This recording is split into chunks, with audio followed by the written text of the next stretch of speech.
புதிய James bond இவரா? வெளியான லேட்டஸ்ட் அப்டேட். டேனியல் கிரெக்கிற்கு பதிலாக ஜேம்ஸ் பாண்ட் வேடத்தில் ஆரோன் நடிக்க இருப்பதாக கூறப்படுகிறது.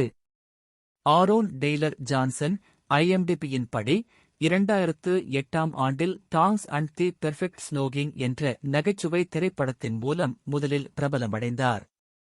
2017ஆம் ஆண்டில் நாக்டர்னல் படத்திற்காக சிறந்த துணை நடிகருக்கான கோல்டன் குளோப் விருதை ஆரோன் பெற்றார்.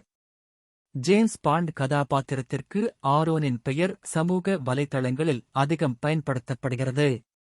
ஆனால் இதுவரை ஜேம்ஸ் பாண்டின் தயாரிப்பு நிறுவனமான யான் இது குறித்து எந்த எதிர்வினையும் தெரிவிக்க மறுத்துவிட்டது.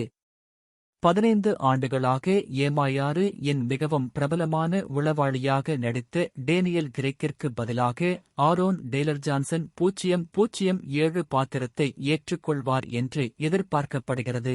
டேனியல் கிரெக்கிற்கு பதிலாக ஆரோன் டெய்லர் ஜான்சன் வருவாரா? இந்த கேள்வியை ரசிகர்கள் சமூக வலைதளங்களில் அதிகம் ஊகித்து வருகின்றனர். தயாரிப்பு நிறுவனத்துடன் நடிகர் ஆரோன் டெய்லரும் இந்த செய்திகளுக்கு எந்த எதிர்வினையும் தெரிவிக்கவில்லை. இத்தகைய சூழ்நிலையில் வதந்திகளின் சந்தை தொடர்ந்து சூடுபிடித்துள்ளது.